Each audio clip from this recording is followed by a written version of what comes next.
Kuumba Lynx Production Ensemble produces original edutainment, education, and entertainment.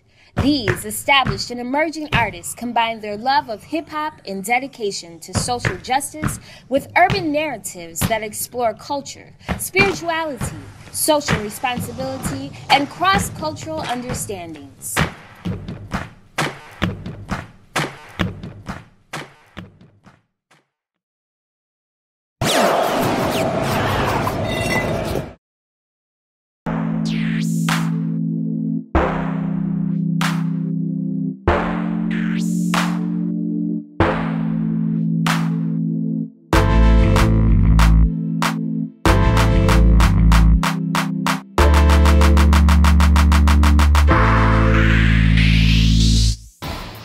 My name is Askia Bullie. I go by Ski Money, and I'm here representing Kuumba Lynx. I attend Kenwood Academy as a 9th grader. You can find me on Instagram at 11ski11SKI. Hey, what's up, y'all? My name is John Ferry. I'm here interviewing a good friend of mine, Askia Bullie, producer and rapper, and he goes by the name of Ski Money. Alright, Askia, we've both been in Kuumba Lynx for a while now. I just want to ask you, like, as a producer and a rapper, like, who influences you the most? Like, who do you look up to a lot? As a musical artist, I looked up to artists such as Juice WRLD and Michael Made It. Their stories and documentaries that I've seen about them just really impacted me. And I love music that is very melodic, and Juice WRLD is very versatile, and that's what I would like to do in the future. All right, that was a good answer.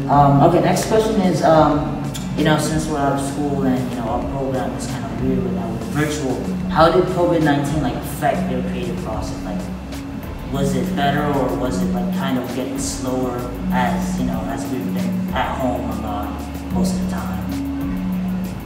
Well, as an artist, COVID-19, we had to stay in the house a lot, so it actually affected my creative process in a positive way, in that we had a lot of time on our hands and a lot of time to create very different ideas, unique ideas.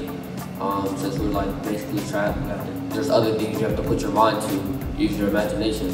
So my creative process basically was impacted in a positive way, in that I was more creative.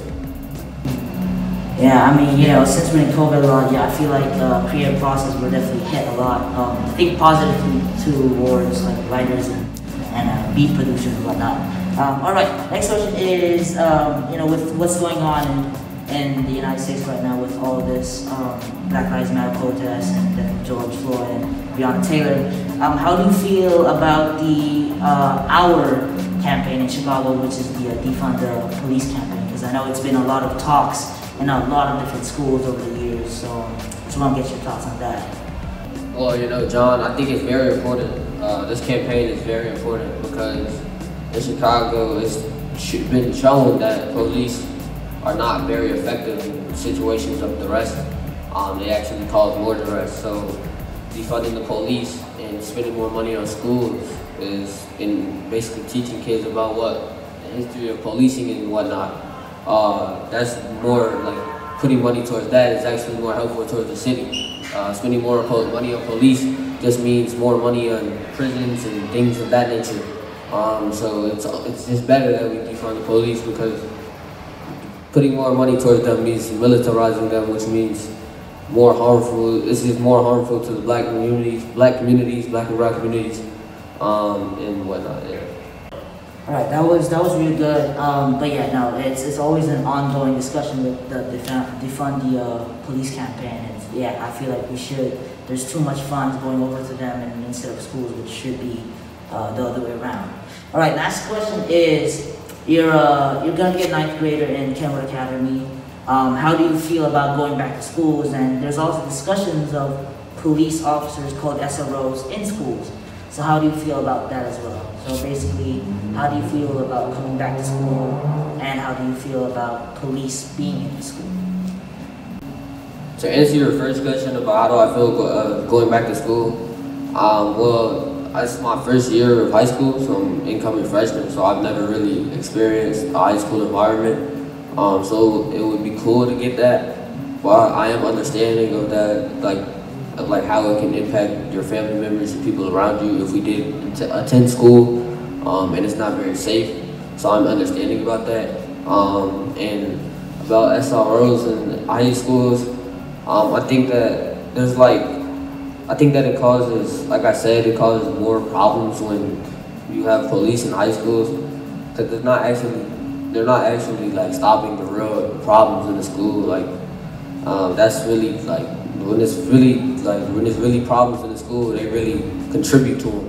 They're really only there to handcuff kids and arrest them.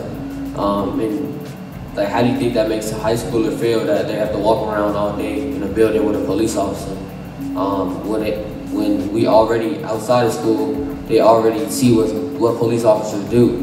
So even if they live especially if they live in neighborhoods that police are highly concentrated in, they have to see that when they get home from school too. It's just not good for kids, and especially if they want to have a good reputation with police officers, it's just not gonna be like, it's just not smart to have police in school. They just cause more problems. All right, so yeah, no, there's so much. Yeah, I feel like, personally to me, I've been in high school for 3 years now, but senior. Yeah, I feel like it's just giving off the wrong image when there's police officers in school when they have like guns on them. All right, and last question of the day. You gave us this sort of rap a cappella. I've had a chance to hear it. Can you tell us like what was it for? Like, is there any inspiration, the beat, the lyrics? I mean, I can tell from some of it, but like I just want to make sure that I get a deeper story. How do you define this rap, and where does it contribute to? And I know that you also made this beat too, that comes hand in hand with the acapella. Do you want to tell us a little bit more, diving into the knowledge and structure of the beat sequence that you made for us? 3, 2, go. Well, my motivation for the acapella came a few days after the George Floyd shooting, and I was just sitting down writing, and I wasn't writing to a beat or anything. These thoughts were coming in my head. I had just read a story about it, and I just had these thoughts in my head, and I thought it was important for me to share those, and I felt that it was important for the world to hear my voice. And then about the beat I made over the summer. It's more of a hip hop type beat. It's not really something you rap to, but it's something you just vibe out to. And it came from basically, I was listening to a lot of Polo T this summer, and basically like the beats, the drums and stuff. I didn't replicate it, but it kind of inspired me basically. It gave me like, push me forward, and yeah, and y'all can listen to it, and hopefully you like it. The beat you're about to hear is Good Vibes by Ski Money 11 and myself.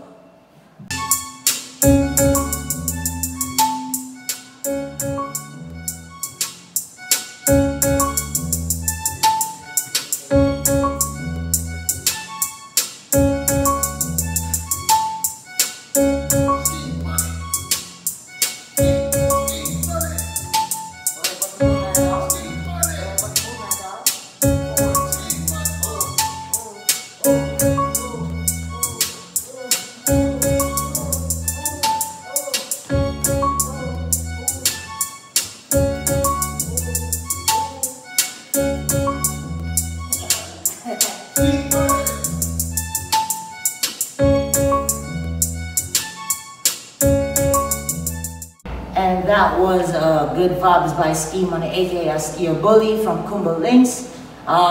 Just go ahead and tell us one more time your name, producer tag, and school if you want to, and where we can find you on Instagram, social media, and whatever you want. Once again, my name is Askia Bullie. I go by Ski Money 11. I'm representing Kuumba Lynx, and you can find me on social media at 11ski SKI.